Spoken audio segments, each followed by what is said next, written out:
What type of person do you get when you get an University of Cambridge graduate, someone who's worked in the police force, works in consultancy and charity, and now has gone on to co-own their own business?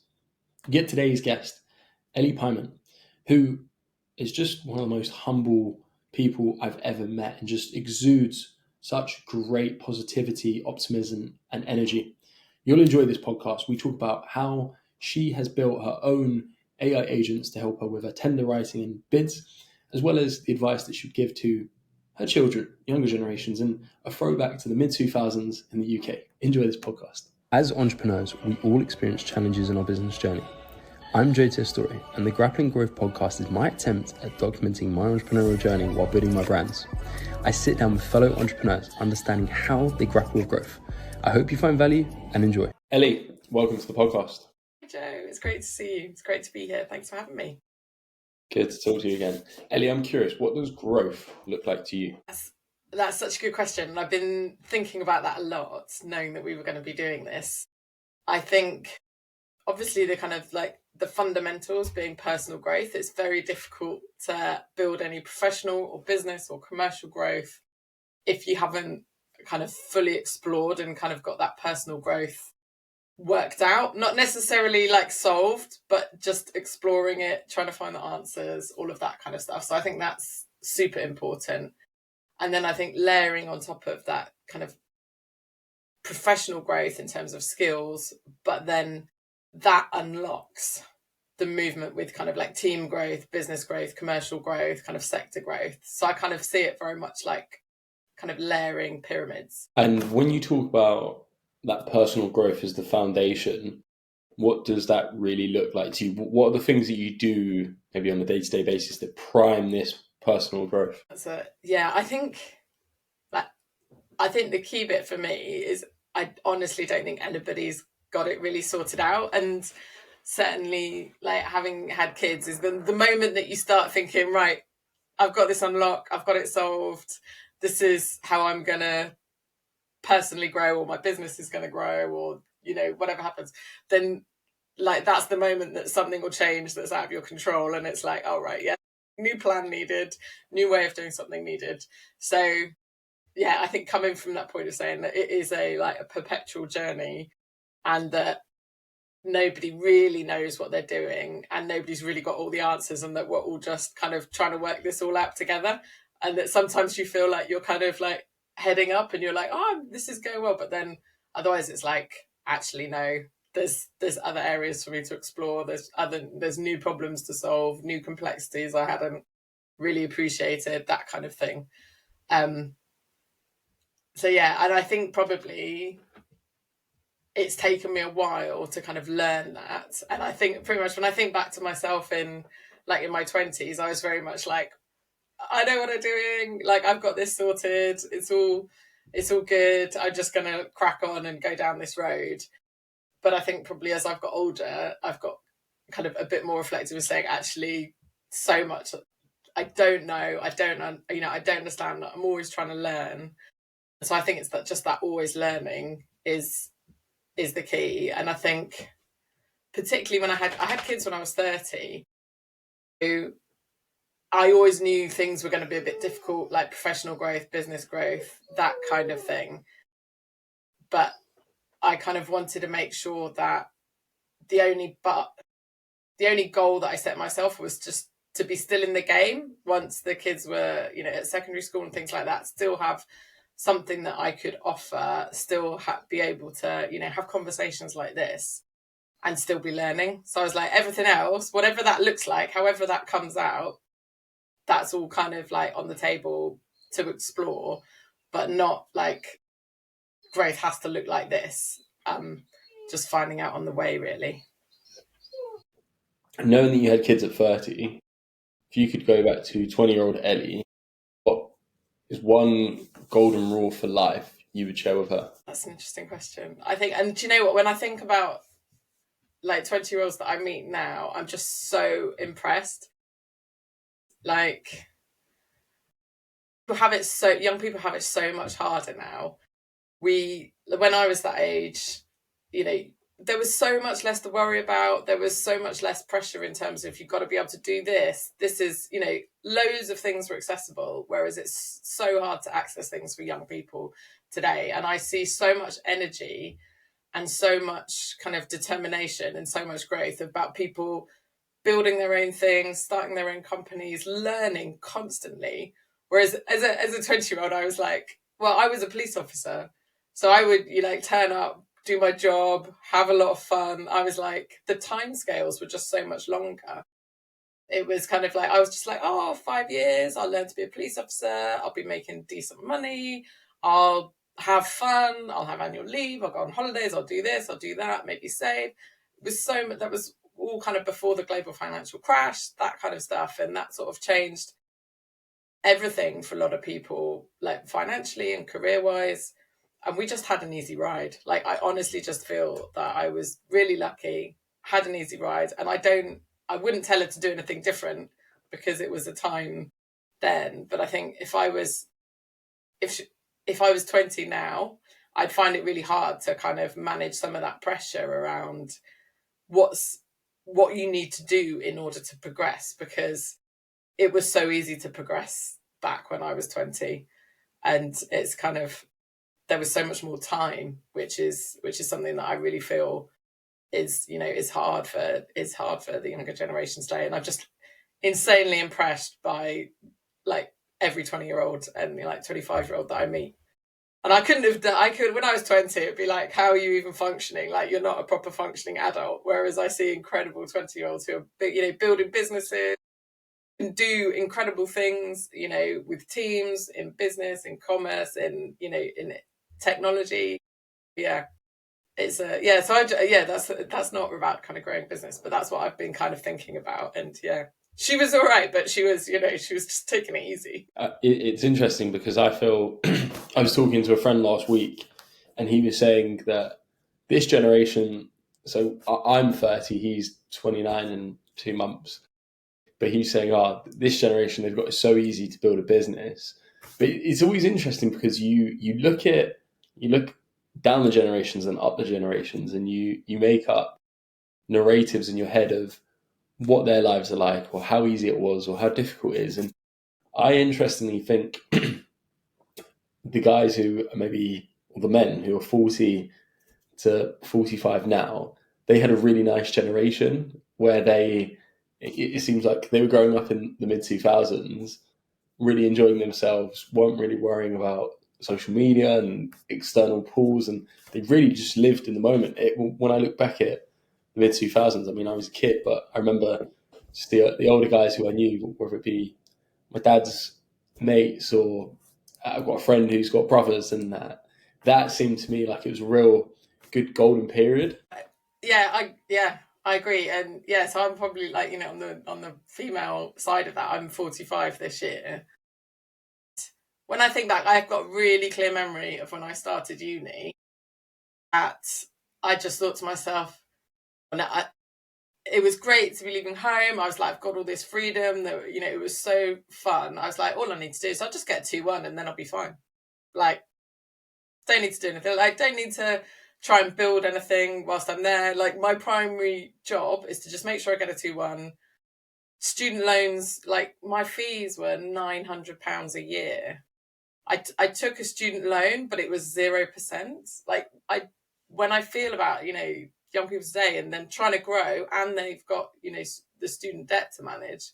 And I literally spent all of that student loan just on traveling in the holidays. Like, so I didn't feel like it was an easier time. It was so easy, and it was easy to come out of university and get jobs. And then when you started those jobs, people would look after you. You didn't have to kind of, hit the ground running and be amazing within 30 days, or you were kind of like, there was a conversation about whether the fit was right. It was kind of like, you would just, like, people didn't expect you to be able to, do a million things straight away from, as soon as you arrived. And I think that I feel that with young people when they're starting jobs now or building businesses. And it never even occurred to me that I might want to start a business when I was that age, because it was just like, you can just literally get a job and decent money, as long as you got it, it's easy.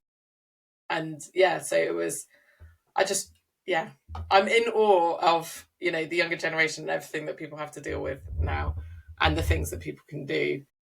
But I think particularly, what I do feel sometimes is, people my age, particularly when it really gets me when people are a bit like, oh, young people are not doing this, they're not doing that. It's like, have you reflected on how actually easy it was for our generation in many respects? Not for everybody, but particularly from my background, people with my demographic, it was like you said, a bit of a golden period. And that particularly pre-global financial crash, I've got really clear memories of Labour coming in 1997.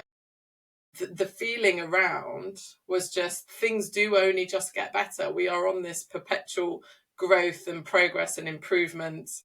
Like, it had been that way for decades, and every decade was better than the last. So we were just, everybody, it would have taken a really different paradigm shift or a different way of looking at the world to think, actually, maybe this isn't some kind of infinite, everything's just going to continually to get better for everybody. But that's honestly what it felt like. And everybody had that, or at least I had that in your mindset in terms of like, oh, everything's just going to be amazing for the rest of, there's never going to be any changes. And so that meant that, people could be more relaxed. People could, just have a really great time and, enjoy all the stuff. But anyway, I'm going on, but I really think it's incumbent on our generation, on my generation, to just really reflect on the kind of the grounding years that we had and what that gave us, and what perhaps young people don't get today, whatever their kind of personal circumstances, because things are different and it is harder to grow. But I think in that grit of that kind of like more difficult context, young people are building incredible things, incredible businesses, like your podcast, like everything. It's through that difficulty, people are kind of like changing the world, which I think is really good. But personally, I feel for people that, and I hope that people my age are better at recognizing how we had it and what people perhaps don't get these days. When do you think the pendulum swung? Because these are a few protruding thoughts I've had over the last few weeks, and you speak to friends or you speak to parents and you get that insight from people where it went from, because it feels like the UK, the late 90s, early 2000s, all the way until maybe 2007, 8, it was a real good buzz. Just the economy was doing pretty well. I think the UK was predicted before they chose to go for Brexit. We were forecasted to be the number one economy in Europe by 2030, overtaking Germany and now behind France. So we're definitely going in a backward step in my view. And just even the overall sentiment amongst a lot of young people, I feel there's a lot of young people now who are just really living for the weekends, but in a sense of they've just got no hope with regards to the most they can save is maybe £300-400 a month. Therefore, they're just really, well, so what? I'd rather just spend this money now. And then the future does hit them. They hit first, and they're thinking, well, actually, I'm here. What years do you think it swung from real good atmospheres and feelings throughout the UK to where we are now, which feels a lot more gloomy, personally? Yeah, it's difficult, isn't it? Well, I think, global financial crash 2008 was pretty pivotal. That changed a lot. It changed what was possible and what was available in terms of like markets and housing prices and stuff like that. Obviously, there was a big drop in housing prices, but then things kind of went a bit mad, and then wage like compression. There wasn't kind of very big wage inflation for quite a long time, and then I think Brexit and the 2016 vote. So I think, and those were only like 8 years apart, and it was the 2008 crash, the kind of the long tail of that. I don't know enough about it, but it didn't happen 1 year and then stop. Like the impacts of it, are still being felt. And then I think, changes in geopolitics, all of that stuff, it's really like comes into play. Yeah, I think 2008 and then 2016, and then, things with kind of like changes in kind of then COVID on top of that, it's like, and then Ukraine war, it's like, you know, it's been and in terms of kind of what's happened in Britain and like our standing and where we've kind of got to and what optimism feels like for young people. Like so I live in Tooting, and when we were able to buy in Tooting, my husband and I were both police constables. So we were on like entry level public sector jobs, frontline workers, yet we were able to buy a flat, you know, 2-bed flat in zone 3 near a tube. Like very soon after that, that was 2009, very soon after that, that is just becomes completely inaccessible. And we'd saved and we'd, you know, done all the things, but like you talk about that feeling about the weekend, like we felt like there was a goal that we could have that was achievable, which means that it was like, right, actually we're doing this for a reason and we can actually reach that goal. And yes, we're not going to do X, Y, Z, but you felt that you were able to do that kind of like sense of progress. And I think that's, you know, that's like vanishingly tiny for people who are, you know, coming through now, which I think is just, you know, it's really sad, and I'd like that to change, but how that changes, I you know, that is a very big, complex question. I think you've highlighted it so well. You see people in life and society, when they have a goal that they're working towards, they'll sacrifice immediate gratification, going out, partying, whatever it may be, and they'll say, no, actually, I'm saving for X, Y, Z. And I think for most people, you need to put that little carrot on the stick in front of them and just give them that. And I feel that there's a lot of people now who, once they finish university, they just go into no man's land where they're just walking by, they're in a job that they're not saving that much money up from. Their rent is probably £1,000 and they're taking home 2.2 grand in the UK. And for them, it's like, well, what are the real options? Then I've got my bills on top, then I've got my gym membership, and then everything is a cost in London. I'm down the road from you, I'm in Clapham, so I know Nice. pretty well. Yeah, completely. It's and then I think that's partly when like some of that business creativity for some people can come in and think, actually, the way that I can grow out of this situation. Oh no, there we go. I think the way that I can grow out of this situation. And this is, you know, this is hard. This takes courage. This takes grit. It takes, you know, like what you're doing in terms of going, right, the way that I need to be able to keep the upside for myself, for my future.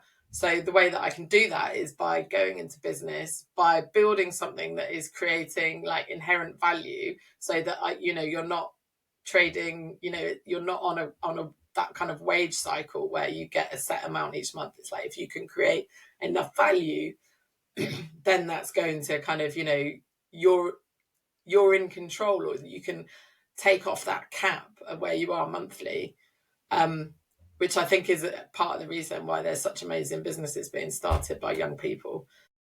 There's an incredible on our kind of local high street. There's a really young woman. I think the big benefits and blessings and now is that fantastic. Oh no, is that I've done a terrible connection. I did a speed test before we joined. I'm so sorry, Jake. Yeah, and I see young people doing these amazing things, but it's in terms of building, like, so the business that I own with my business partner is like quite a legacy business, or it has been previously. So we've been trying to go through a pivot to make it much more kind of future ready, kind of agile for, you know, modern ways of working. It's a learning and development training business, and seeing those societal changes and technology changes and seeing how we're trying to kind of change the business in response to where future skills and the future of work and future organizations is headed. I just find it endlessly fascinating about the skills that we all need at work, how quickly they're changing, the breadth that people need to be able to have in the future. So that's where we're going with the business. But we primarily work to government and government institutions and like public sector institutions. And so then seeing that kind of where public sector institutions are trying to change more quickly and transform, and then how difficult that is if you've got an organization of thousands of people, compared to a smaller business where there's 5 people and you can change and transform and get that really kind of responsiveness. It's I find organizations like that fascinating, and they're our primary clients. But from running a business point of view, where you haven't just got one decision maker who's perhaps the owner of the business, you've got public procurement rules. Procurement processes can take 6 months, 9 months. So that can be can be quite difficult in terms of knowing what might be happening with the business, whether or not you win a piece of work or don't win a piece of work, etc. Whereas working with other businesses, it can be like, you can go from pitch to signing and getting started on a project within a day. So yeah, that's kind of where we are. So talking about Enlighten Training, you mentioned it was a lazy business. Could you just kind of rewind a little bit just to fill that gap in and talk about how you went from working in the police force to becoming a businesswoman, running your own company? Yeah. So Enlighten, it's been around since 2013. Historically, we did sort of big bang training rollouts when there was like a big transformational change or a big increase in headcount needed, particularly in policing, when internally they might have a sufficient number of trainers to meet the kind of the ongoing demand, but actually right now we need to onboard 2,000 more people in the next year. We need more support to get it done. So that's kind of what we did. Lots of people in classrooms learning how to, doing onboarding for new skills like police officers. And we also did kind of systems training rollouts. So when like big public sector digital transformations, and then skills needing to be, very role specific and bespoke technology for solving things. We do that as well. And we now do quite a lot of kind of learning design, but learning design allied with organizational transformation. So where there's something bespoke that needs to happen and a group of people need kind of certain support in order to help that transformation, we'll co-design it with the organization and put something in place for them. So a lot more kind of design and possibly kind of blended as well. So kind of full set assets around internal comms, e-learning, kind of, assets within their organization that will help everything kind of embed, as well as like more actual kind of like curriculum based, right? This is what you're actually going to learn and how you're going to learn it. Lots of kind of work-based application of skills development, and lots of more sort of like peer learning and community learning. So stronger emphasis on facilitation. So that's kind of Enlighten. It's nearly 10 years since I stopped being a police officer. And I initially, first off, I went into a legal tech business, which I absolutely loved. It was fantastic. And I was sort of head of client services there. So I needed to kind of learn what it was like to work in the private sector, the speed that things happen, the way to look after clients and just deliver for clients. That was kind of like a big learning curve. And I absolutely loved it. And yeah, working in a tech company that was scaling was just very exciting. Then like kids started school and I was a bit like, this is quite full on. Like, can I manage, the pick up, etc. That got quite difficult. And I then worked for a trade association in older people's housing. So I don't know if you've seen the Thursday Murder Club. I haven't. There's a Netflix film. It's about a retirement community, but basically, I looked after membership and operations for like an association for all of the retirement communities, or most of the retirement communities in the UK. So I would go around places, and one of our members was the place that was kind of inspired by the Thursday Murder Club. So now that was brilliant. It was so interesting and really interesting societal issues as well, in terms of housing, old like adult social care, longevity, like healthy aging, all those things. Mm-hmm. Then I was at Enlighten as as managing director, but I didn't own the business. So I worked here, and then I went off and I did that for a few years. Then I worked for a charity for a bit, which was really fascinating. And then I bought into Enlighten end of last year. So I'm kind of coming up to my first year as a business owner, and doing that pivot and working out how can we, have another successful 13 years of the business. But yeah, it's not straightforward, and I don't have the answers. What was that always? I mean, maybe not in your 20s. You said you weren't thinking about being a business owner, but when did the spark start to ignite where you thought, actually, maybe I do want to buy into this business, or I would like to see myself having ownership over something? And why is that important to you now? That's an interesting question. So I don't know whether I actually whether I see myself or I talk to myself as if I am actually a business owner now. Like, constructively, when I'm doing the work, I'm like, I know, right, I own this business. We need to make it successful. We need to continue to grow. We need to win new business. But in terms of my own identity, I think I'm still in the process of seeing myself as that, as an entrepreneur, as somebody who owns a business, somebody who's building a business with a partner. So I think I'm still very much on that journey. And I think that's probably an unlock that I need to explore.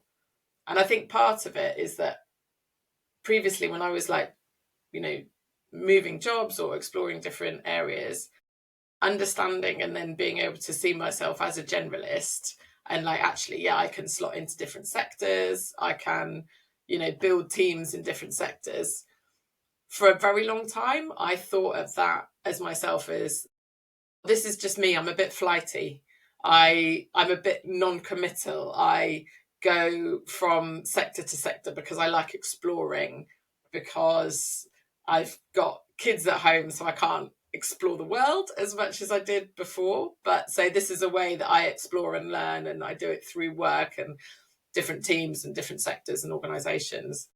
But then one of the things that I've kind of been learning recently is to actually see that being that generalist and being able to be kind of okay, joining dots between is actually really useful. And it's not something that I should be embarrassed about, or is something that I've spent ages telling myself is a weakness. And actually it's a bit, it's a bit of a strength. Because that was another thing. So when my generation, we were told, and it was this big career rule, you can't leave any job before 2 years.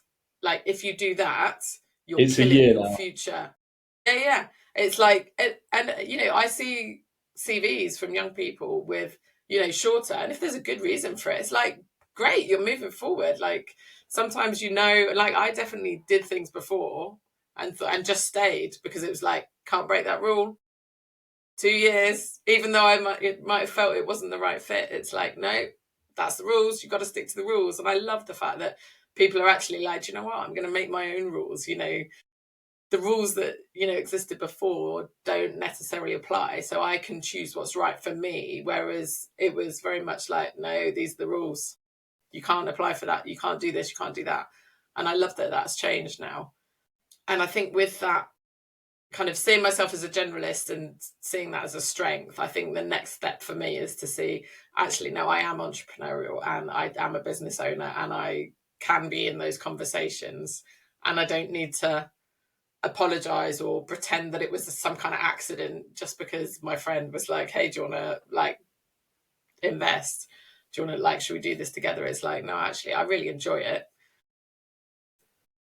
It's a great way to have freedom. It's a great way to explore the world, explore relationships, explore ideas and what you can build with other people, particularly, in partnerships. I think what I'm also kind of learning to explore is the kind of okay, but also, there's some big ups and downs, and it's just because there's a down, it doesn't mean it's a down forever. The very next day, I had that last week, where it was we didn't win something, and then the next day we won something else, and it's that, getting used to that roller coaster. But I love the excitement of that as well, because you never know what's going to happen, and that's what I really like.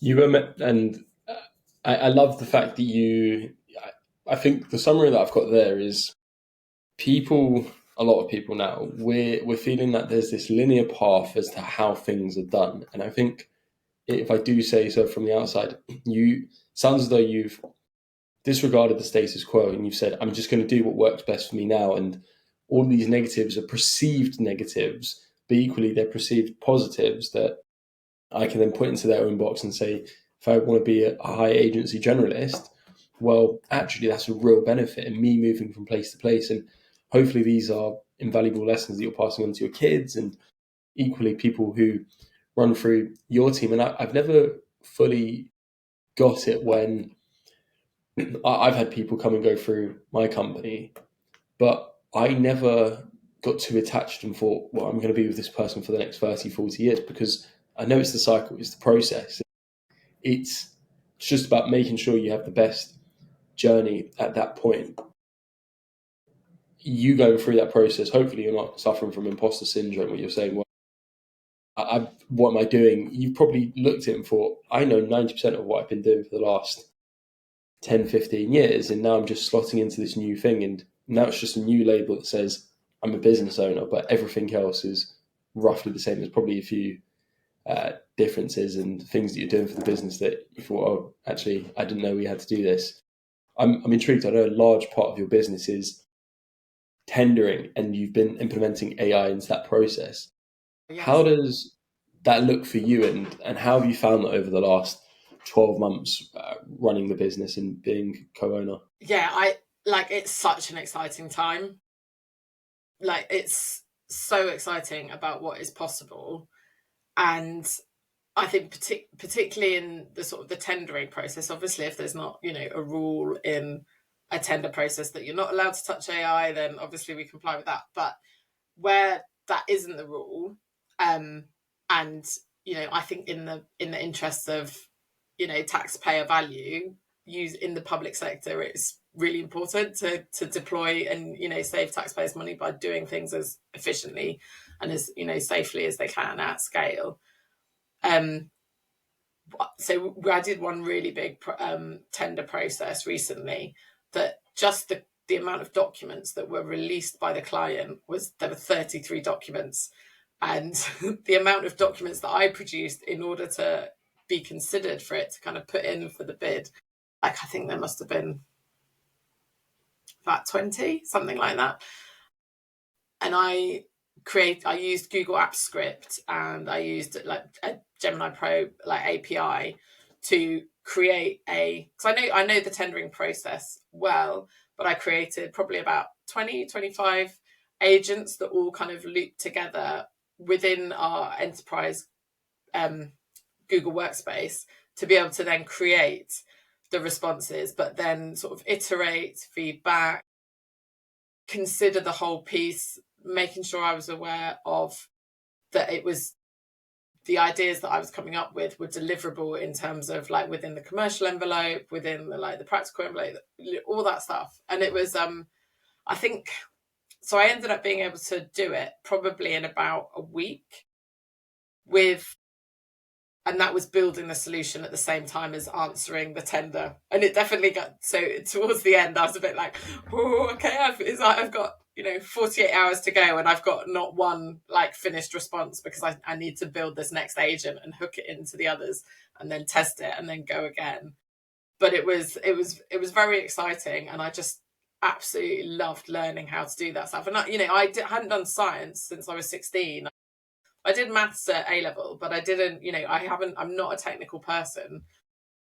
Being able to kind of layer on top AI tools to say, right, give me the code that I need to put into Google Apps Script to make it do this, and then learning about the code, but seeing it as a language and going, actually, after a week of spending a lot of time kind of up close with it, I was like, actually, I feel like I've properly learned, and I was able to start spotting errors that without having to ask the AI about why is this not working. It was like, no, I can tell why that's not working because there's that missing, or this is that's in the wrong place, whatever. And I just it was so energizing, and I am really excited about the future and what can happen in terms of building AI solutions and small teams running big solutions, and that sort of like cooperative human AI interface.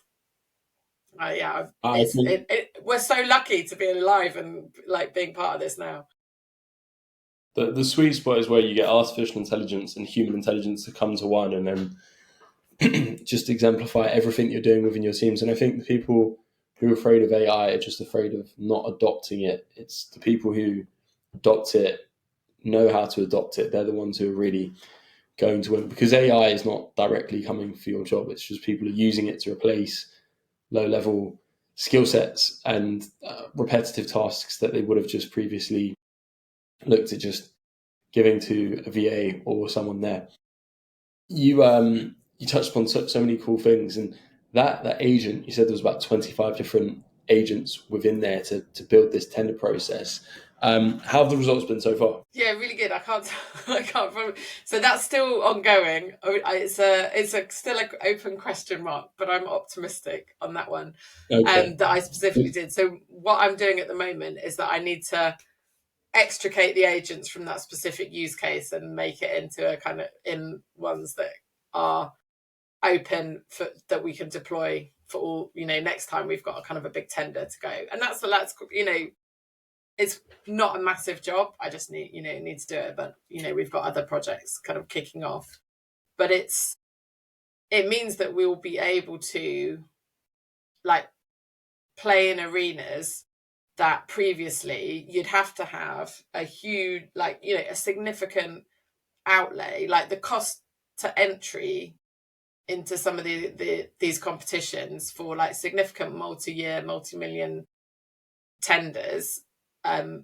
It means that you can play in those at fields without having $100,000 cost to tender. Bid It means writers so and it's just I think it's really democratizing, and it means that people can access opportunities and be considered for things that previously would have been kind of almost gatekept by like big consultancies. And I think that's really exciting for like public services, because there'll be it won't be like in the future there's a standard number of kind of large consultancy entities that end up delivering all this stuff. There'll be a much more varied field, which I think is really exciting. And I think when I think about particularly, and I see it quite a lot with people in my generation, where they're not necessarily getting hands-on with this stuff, partly because they're busy and there's lots to do, and they perhaps don't have the freedom in their job, or they can't decide what tools to use or not. It's they've got locked in with Copilot or something, and that's the only thing they can use.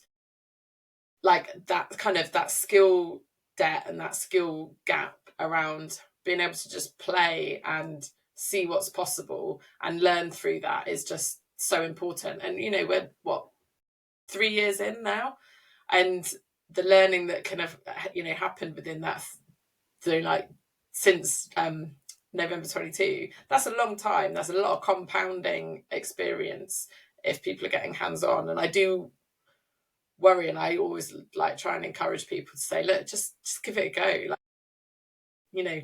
Don't hold back. And I love it. I've got a few friends who I've done stuff with, and then they've gone oh my God, this has just revolutionized their lives when they've seen what's possible and just gone, oh my God, I've got so much more time now. I don't have to do all this grunt work and stuff so I love that. Yeah, I was reading before that every evolution between, if we look at OpenAI and ChatGPT, so every evolution from 3 to 3.5 to 4, 4.5 is typically a 10x in capabilities. So if you go from 3 to 3.5, that's 10x, then 100x, then 1000x, and it's just, you look at that cycle there. It is insane how these agentic models have turned around and just evolved in the last 3 years. And as you said, it's we're literally at the start of the precipice. Yeah, completely. And I think it'd be really interesting to see what the kind of the implications are, like society wise. And I think I'm on the kind of the optimistic side of, I think it will, particularly in terms of like adult social care and caring work, I think it will increase the value that society places on that work that is not easily replaced. And I think it's going to be a huge transition.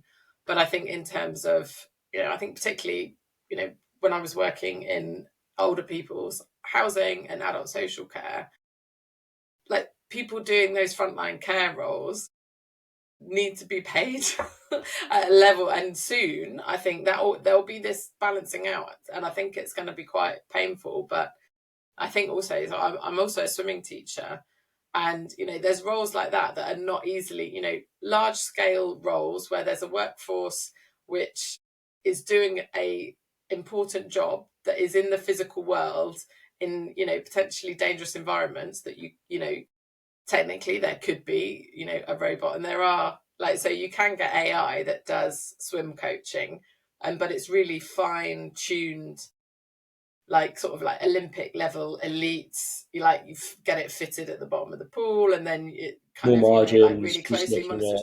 Shaving off milliseconds. Yeah, but that's not going to be there for teaching at your local leisure centre for groups of 10 4-year-olds. Like that's not that's not going to scale for the cost wise. So they'll still, and you can get care robots. People don't necessarily not everybody would necessarily want that, and it's very kind of like culturally specific. But there are hundreds of thousands of care workers in the UK, and they're not all going to be replaced by robots, but people are going to have more time for community and more time for learning and more time for those, and those roles will be recognized, I think, for the value that they bring and how important they are for work. But I think that will mean that actually knowledge work is going to be different, but that relational hands-on care work is going to be recognized for the value that it is, I think, that it brings, and how central it is in the future. LinkedIn. I'm on LinkedIn. I did a load of posting in August and then almost exhausted myself so I've pretty much not been on there that much in the past month, but it's a new month and I'm going to be back on LinkedIn. So yeah, I love connecting with people on LinkedIn. And yeah, what's next? I'm kind of really looking forward to kind of like autumn and winter and just, a bit of kind of cozy up. Yeah, we're doing a kind of I want to kind of revamp our website and presence as a brand. So that's a kind of a big internal focus over the winter, and then a lot of systematizing kind of AI throughout the business, and working that through, as well as hopefully, that growth of hopefully winning some more business, which is always the key, isn't it? Yeah, that's the one. It's been so nice talking to you, Joe, and I love the pod. And yeah, it's all the very best.